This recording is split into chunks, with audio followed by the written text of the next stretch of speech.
how to remove batteries on AirTag. If you want to remove your batteries from your AirTag, it is fairly simple to do so.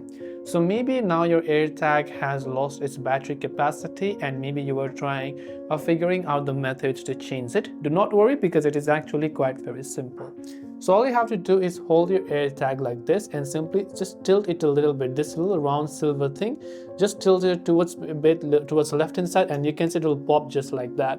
So now here you can see this removable battery. We just have to remove this, and if you want to, you can connect this with other devices and you can add another battery, which you can simply add them right here, by the way, like this. Once you add another battery, just focus on these 3 pins that you can see, or it's visible over here.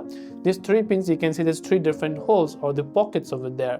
So all you have to do is simply place that like that and simply press it and swipe towards the right hand side just like that, and it's going to get easily connected. So now you can see the AirTag has been successfully connected. So this way you can easily swap your batteries or remove it. Hope this video helped you. Thanks for watching and see you in the next one.